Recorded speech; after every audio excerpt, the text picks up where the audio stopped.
자, 검찰이 이재용 부회장에 대해서 구속영장을 다시 청구했습니다. 일단 영장 발부 가능성 어떻게 봅니까? 굉장히 어렵네요.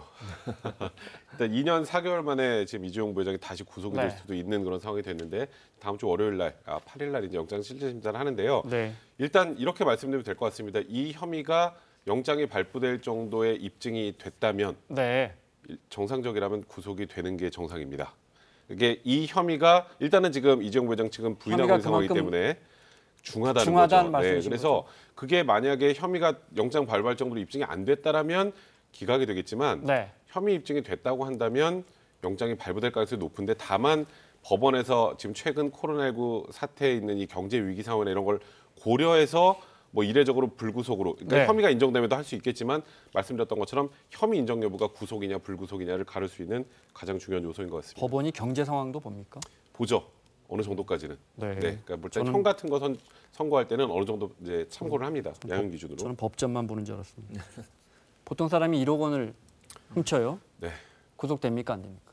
초범이어도. 케이스 바이 케이스죠. 그럴 때는. 네. 근데 지금 말씀하셨던 것처럼 그 범행 지금 현장이나 여러 가지 이재용 부회장 분식회계 혐의는 4조 원이 넘죠. 규모죠. 4조 원. 네. 그러니까 제가 그래서 말씀드리는 게 네. 지금 이 혐의가 입증이 이제 됐다면 그건 가정적인 네. 판단입니다. 그렇다면 그러니까 영장 발부 가능성이 높다고 말씀을 드릴 수밖에 없는 거죠. 그리고 수사 심의가 앞으로 열릴 예정임에도 불구하고 구속영장을 청구했다는 건 검찰이 그만큼 자신 있다는 뜻이기도 합니다. 그 잠시 후에 여쭤볼게요. 네. 자, 국정농단 사건에서 우리가 이재용 부회장이 대법원 파기환 송심을 남겨두고 있죠. 네. 맞습니다.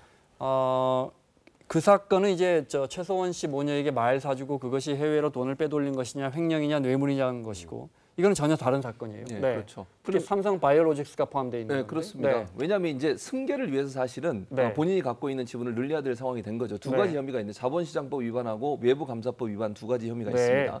자본시장법 위반 같은 경우 2015년에 삼성물산하고 제일모직이 합병을 합니다. 네. 그 합병 당시에 제일모직의 지분을 확대하고 삼성물산의 지분을 축소시키는 거죠. 왜냐하면 제일모직의 지분을 더 많이 갖고 있거든요. 이재용 부회장이. 그렇죠. 네. 그러면 결국 본인의 지분이 늘어나서 승계가 더 자연스럽게 이루어지지 않겠습니까? 네. 그런 부분이 있고 두 번째 외부감사법 위반 같은 경우 제일모직의 지분을 확대하기 위해서 제일모직이 소유하고 있는 삼성바이오로직스 소위 삼바라 우리가 얘기를 하고 있죠. 네. 삼성바이오로직스의 가치를 수조 원 부풀리는 회계부정 즉 분식회계를 했다라고 하는 것이 지금 혐의이기 때문에 본인의 승계 과정에 이게 필요해서 결국 지분과 가치를 부풀리는 이런 행위를 했다고 하는 것이 지금 주 범죄 행위로 지정되고 있습니다. 네.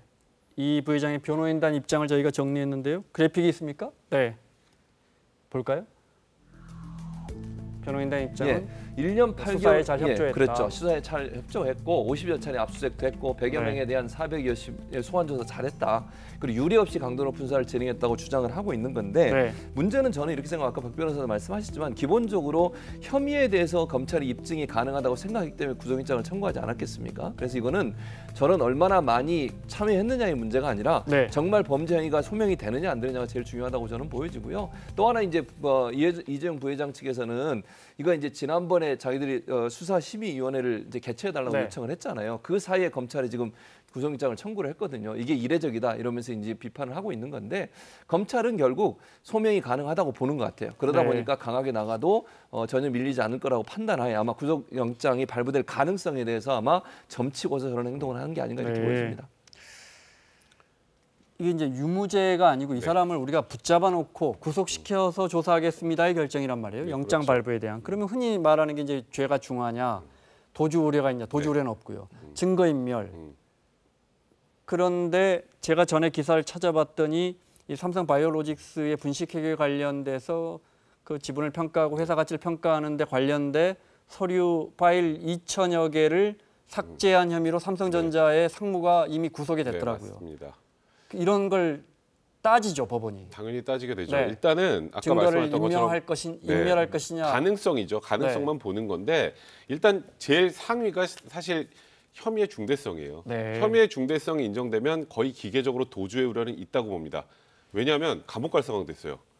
도망가고 싶잖아요. 이재용 부회장이 그러니까 누구든 간에 그러니까 이제 그래서 혐의가 중하다고 판단을 하면 도주 우려는 거의 자동적으로 인정을 하고 거기에다 이제 증거인멸의 우려는 그간의 혐의가 인정되면 인정하느냐 부인하느냐가 굉장히 큽니다. 근데 이재용 부회장이 현재 부인하고 있는 상황이잖아요. 아, 네. 그렇죠.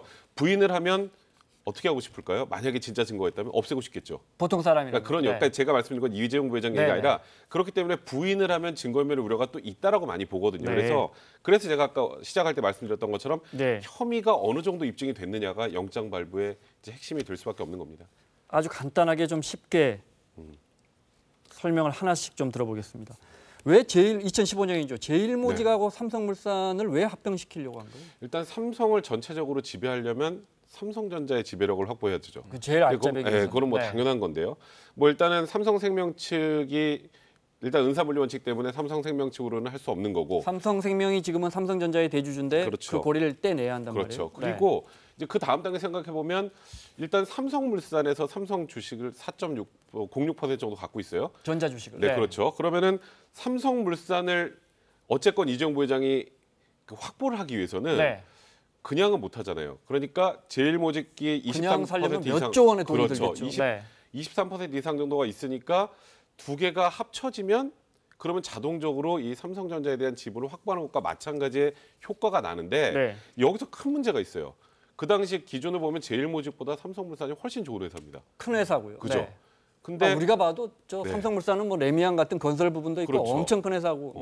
그러면 이쪽에 지분이 크면 삼성전자 지분을 많이 확보 못하게 되잖아요. 그러니까 이재용 부회장은 공교롭게 제일모직 지분을 많이 갖고 있는데 제일모직과 에버랜드니까요. 그러니까 삼성물산하고 제일모직을 합치려는데 공교롭게 이재용 부회장이 삼성물산 지분을 많이 갖고 있으면 일이 쉬운데 제일모직 지분을 많이 갖고 있으니까 제일모직 지분을 좀 부풀려야 되고 그러면 당연히 제일모직의 지분도 부풀려야 되고 가치도 올려야 되고요.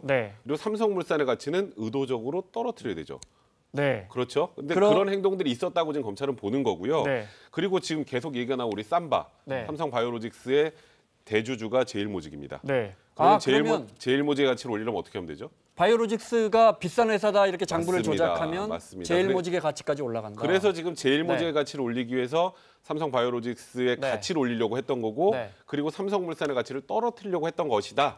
이게 지금 검찰의 어찌 보면 기소 내용인 거죠. 다시 설명을 드려보면 이재용 부회장이 보시는 것처럼 제일모직의 주식을 삼성물산은 거의 없습니다. 제일모직의 주식을 많이 갖고 있는데 그러니까 제일모직의 가치가 높이 평가돼야 합니다. 삼성물산과 합병을 할 때 2015년에. 그런데 제일모직이 46%나 바이오로직스의 지분을 갖고 있으니까 바이오로직스의 지분 가치를 올리면 제일모직의 가치도 높아지고 그러면 합병된 통합된 삼성물산에서 이재용 부회장의 지분 가치가 확 올라가는 거죠. 그래서 그게 불법적인 경영권 승계라는 얘기가 나오는 겁니다. 어느 날 그런데 그 무렵 합병할 때쯤 갑자기 바이오로직스의 적자 회계장부가 적자에서 1조 9천억 흑자로 바뀐다면서요? 네, 지금 보시면 2014년 말에 일단 삼성 바이오로직스 관련해서 당기 순이익이 2014년 말에 마이너스 996억이니까 적자라는 소리죠. 근데 2015년 말에 너무 드라마틱하게 1조 9,049억 정도의 흑자가 당기 순이익이 납니다. 그러니까 저게 지금 전체적으로 딱 보시면 아시겠지만 삼성 바이오로직스의 가치가 올라가는 것처럼 외견 보이잖아요. 이제 그게 이제 결국 큰 틀에서 보면 그 기초에서 회계 조작을 해서 결국 제일모직의 가치를 올리려고 했던 것 아니냐라고 지금 검찰은 바라보고 있는 겁니다. 그와 관련된 수많은 자료들은 이미 압수돼가지고 검찰이 상당 부분 확보를 한 것 같고. 맞습니다. 그런데 이제 알겠어요. 거기까지는 알겠어요. 그런 조작이 있었다고 검찰이 주장하고 있는데 이 부회장이 알고 있었는지 또는 그렇게 해라고 지시했는지 이게 중요해요. 그건 어떻게 해요? 그 증거가 검찰은 있다고 보는 거예요. 왜냐하면 최지성 삼성 미래전략실장 전 미래전략실장이잖아요. 여기서 거의 모든 일을 했거든요. 근데 이 사람이 이 부장에게 승계 작업을 일부 보고했다. 나가는 건 확인된 건 아니고 일부 언론의 보도입니다. 보도된 내용입니다. 그래서 승계 작업에도 일부 보고했다고 주장을 하고 있고 또 하나 김종중 전략팀장, 미전실 전략팀장인데 이 사람도 이 부회장에게 지시를 받아서 보고했다는 식의 진술을 했다라고 언론의 보도가 나오고 있는 상황이고요. 그리고 또 이제 법원에서 삼성 미래전략실 문건 수백 건을 확보하고 있어요. 지금 증거로 확보하고 있는데 그 내용을 보면 이 부회장에게 보고한 내용, 즉 이 부회장의 지시사항이라든지 아니면 보고 내용이라고 적혀 있는 문건들이 있다는 거예요. 그러니까 검찰 입장에서는 이 증거로서 충분한 물증을 갖고 있기 때문에 이재용 부회장이 합병 승계 보고받거나 지시한 사실이 전혀 없다고 한 저 주장은 탄핵될 수 있다고 주장을 하고 있어서 이 증거들을 가지고 검찰이 지금 구속영장을 청구한 겁니다. 시간이 없어서 간단하게요. 그런데 앞서 이야기하신 것처럼 이 부회장 측이 며칠 전에 영장 청구 며칠 전에 이 수사가 맞는지 검찰의 수사심의위원회, 검찰에서 날 수사하는 게 맞는지 수사심의위원회를 좀 열어달라고 했어요. 그렇습니다. 이게 수사심의위원회라는 게 뭐냐면 이 지난번에 검찰이 지금까지 계속 뭐 무리한 수사를 하거나 아니면 수사권이 기소권이 분리가 안 되다 보니까 검찰이 너무 강압적으로 수사하는 게 아닌가 이런 문제가 발생하면서 검찰 스스로 이걸 만들었어요. 2017년에. 그래서 검찰수사심의위원회는 일반인이나 검찰 외부에 있는 사람들이 이 사건을 수사하고 기소하는 게 맞는지를 판단해주는 그런 기관이거든요. 여기에 지금 삼성 이재용 부회장 변호인 측이 심의를 해달라고 요청을 한 겁니다. 그런데 그 사이에 검찰이 다시 기소가 아니죠. 구속영장을 청구를 한 거죠. 네, 그래서 또 삼성 측에서는 우리가 이거 하니까 밉보여서 또 갑자기 영장을 친 거 아니냐 뭐 이런 이야기도 나오나 봐요. 검찰은 그렇게 얘기하지 않고요. 물론요. 원래 영장을 청구하려고 했는데 삼성 측에서 이걸 열어달라고 한 것이고 수사심의위원회 결과에 검찰은 기속되질 않습니다. 그러니까 참고 자료일 뿐인데요. 지금 현실적으로 검찰의 상황을 보고 있으면 수사심의가 제가 보기 영장이 발부되면 아예 열리지도 않을 거고요.